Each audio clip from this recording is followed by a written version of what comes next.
नमस्कार, मैं हूँ आलोक दहिया और आप देख रहे हैं मॉर्निंग मंत्रा जो कि है 27 जून 2024 के लिए। तो फाइनली फिर से एक बार हम एक नई ऊंचाई पर, और ये नई ऊंचाई जो कि 23868 के आसपास की क्लोजिंग के साथ कल बंद हुई। और साथ ही साथ अगर हम बात करें तो इस पैटर्न को कहते हैं थ्री वाइट सोल्जर्स, राइट। और ये पैटर्न अपने आप में और तेजी का इंडिकेशन लेके आता है। बट इन सब के बीच में अगर ये बाजार इतनी ही लगातार तेजी के साथ भागता रहा तो शायद हम 30,000 बहुत जल्दी पहुंच जाएंगे, ऐसी धारणा हमारे मन में होगी। बट ऐसा होगा नहीं। इस तीन वाइट शोल्डर्स के बाद कहीं ना कहीं एक थोड़े से पुल बैक की गुंजाइश बनती है, और वो पुल बैक हो सकता है 23,500 तक के लेवल पे हमें देखने को मिले।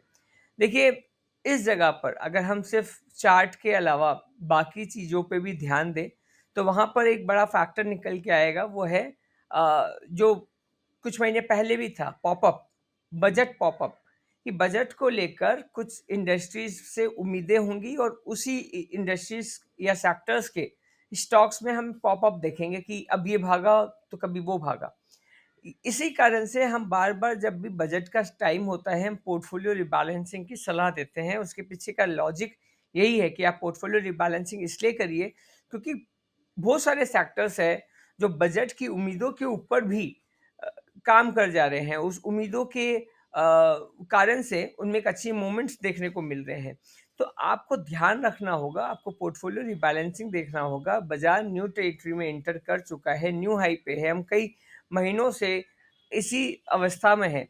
अब ऐसे अवस्था में आपको कॉशियस अप्रोच के साथ ही आगे बढ़ना होगा। देखिए, तेजी, एक गाड़ी अगर कहीं जा रही है तो अचानक में अगर घूमना है उसको ना, तो आपको वो अचानक घूमने वाले मोमेंट पे वेट करना पड़ेगा। जैसा कि अभी अगर हम बात करें निफ्टी के केस में, तो आवरली चार्ट पे ये अप ट्रेंड में बना है इवनिंग स्टार डोजी। अब ये इवनिंग स्टार डोजी अपने आप में क्या इंडिकेट करता है? इवनिंग स्टार डोजी इंडिकेट करता है कि इस स्टॉप लॉस से यहाँ पर गिरावट बन सकती है। ये गिरावट कहाँ तक जा सकती है? गिरावट 23,700, 23,700 तक जा सकती है। लेकिन ये 23,700 मतलब करीब करीब 200 पॉइंट। तो ऐसे कंडीशन में आपको इस तरीके के मोमेंटम से बचने के लिए कॉशियस अप्रोच अपनाना है और अपने पोर्टफोलियो को रिबैलेंस करते रहना है। बात करेंगे बैंक निफ्टी की। बैंक निफ्टी में भी फिलहाल ये जो पैटर्न बना है इसको हम कहते हैं बेयरिश हरामी, और सॉरी बेयरिश इंगल्फिंग। और ये बेयरिश इंगल्फिंग इंडिकेट करता है, अब यहाँ पे भी माहौल वही बनता है। ये बेयरिश इंगल्फिंग इंडिकेट करता है कि अगले कुछ घंटों में फिर से वीकली दिख सकती है। सपोर्ट कहाँ मिल सकता है? 52,398, मतलब 52,400 के आसपास। तो 52,400 के आसपास का अगर सपोर्ट मिले तब तक ये छोटा सा गिरावट भली लगे आपको 200-300 पॉइंट का, लेकिन कहीं ना कहीं आपको ऐसे गिरावट के लिए एक बार रेडी होते हुए देखना पड़ेगा खुद के लिए।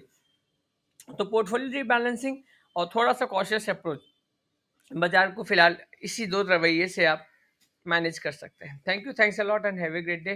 Bye bye, take care. Thursday है, ध्यान ज़्यादा रखना है।